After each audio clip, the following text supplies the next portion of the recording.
প্রিয় দর্শক, আসসালামু আলাইকুম। একটি দুঃখজনক সংবাদ, সেটি হচ্ছে প্রফেসর ডক্টর কলিমুল্লাহ গ্রেপ্তার হয়েছেন আজ। বিষয়টি অত্যন্ত দুঃখজনক এবং আমরা এজন্য খুবই মর্মাহত। ডক্টর কলিমুল্লাহ অত্যন্ত জ্ঞানী এবং সবসময় অসততার বিরুদ্ধে সোচ্চার ছিলেন।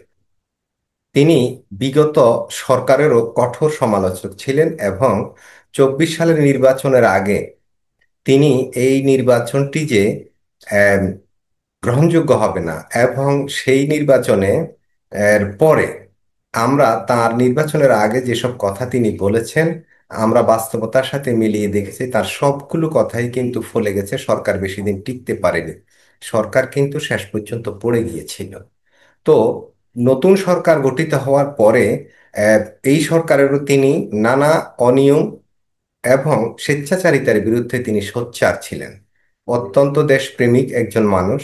তার এই সমালোচনাগুলো সরকার নিতে পারেনি, যার কারণে সরকার আজ তাকে গ্রেপ্তার করেছেন। তার বিরুদ্ধে একটি দুর্নীতির মামলা রয়েছে, যেটা বিগত সরকারের সময়ে হয়েছিল বলে আমরা যতদূর জানি।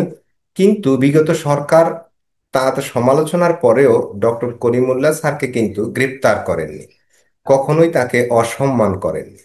আর বর্তমান সরকার কেন সমালোচনাকে গ্রহণ করতে পারছেন না, এটি আমাদের বোধগম্য নয়। আমরা চাই বাক স্বাধীনতা, আমরা চাই সবাই স্বাধীনভাবে কথা বলবে, সেই স্বাধীনতা।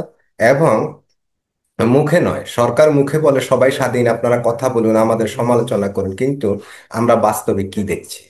আমরা বাস্তবে দেখছি যিনি সমালোচনা করছেন তাকেই ধরে নেওয়া হচ্ছে, এবং সামনে আরো আরো যারা সরকারের সমালোচক রয়েছেন তাদের জন্য কিন্তু আসনি সংকেত। এটি এটি এই এই ডক্টর কলিমুল্লাহ শুধু গ্রেপ্তার নয়, তাকে দিয়ে বুঝিয়ে দেওয়া হচ্ছে যে আপনারা সাবধান হয়ে যান, যারা সরকারের সমালোচনা করছেন তাদেরকেও এইভাবে ধরে নেওয়া হবে।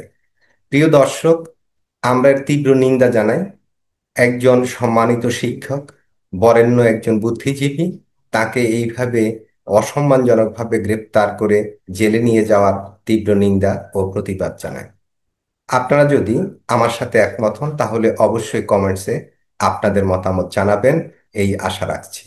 প্রিয় দর্শক, সবাই ভালো থাকুন, সুস্থ থাকুন। দেখা হবে পরবর্তী কোনো ভিডিওতে। আল্লাহ হাফেজ।